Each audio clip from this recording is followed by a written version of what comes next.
how-to of how to make paper beads. Okay, at this step we have already processed the paper and the hot water, and this is what it looks like now. See, it's like a pulp, paper pulp type of consistency. Now the last step is to put the glue in. See, glue? I pour all of it in there. I use a whole bottle of glue. Just do like that. And squeeze it all in, because you want them to be able to dry firm and perfectly without coming apart when they dry. So I just trying to get all the glue in there as much as I can. Just keep squeezing it in there. Alright. Alright. So basically what I'm going to do is just show you how to mix it in there.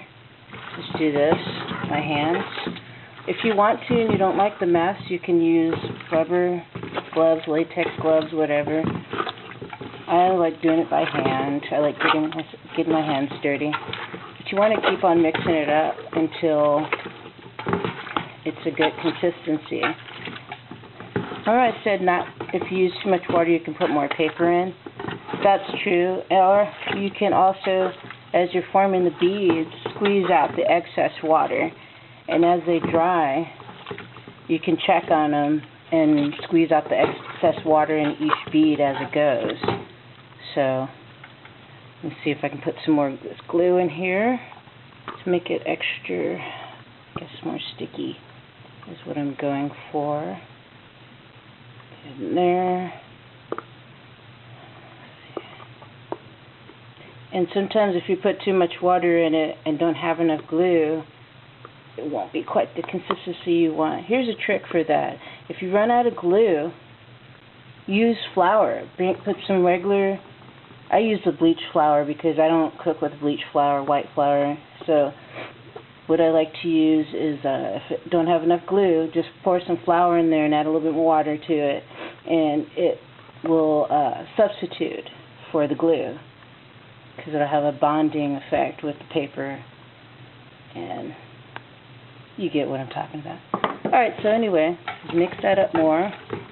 It's coming along. It's almost like you're mixing it into some sort of like dough in a way. And I'm thinking I probably should have had more glue for this. That's okay. But I'm just giving you the idea of how to do this. See, it's so simple. Whenever you I first discovered doing these because I ran out of polymer clay. And so now I have another form. Okay, so now that it's all mixed up, what you want to do is take some of it, roll it in your hands. I like to roll in my hands into like a ball. See, like that? And then you, after you form it, I like to have out wax paper or parchment paper to let it dry out, and you just sit it there. And then you can make a whole bunch of them. This makes up, oh my God, probably over 100 beads, I'm guessing. But just do that. And then after they're formed, I form up all the paper pulp stuff into beads, and then I put them outside and let them dry in the sun. When they dry in the sun, it's really good to have that direct heat on them. But if you live in a location where it's a colder climate, they'll still dry. Just put them outside. Just put them in the air. Even if it's not a really sunny day, they'll still dry. It'll probably just take longer. For me, if I do these during the winter and fall season, they can take 2 weeks to dry, no lie. Okay, but if I do it during the summer or springtime when it's sunnier and warmer, it'd probably take 1 to 2 days to dry. So, alright, but that's what this does. This is that part of it. Pretty easy to form.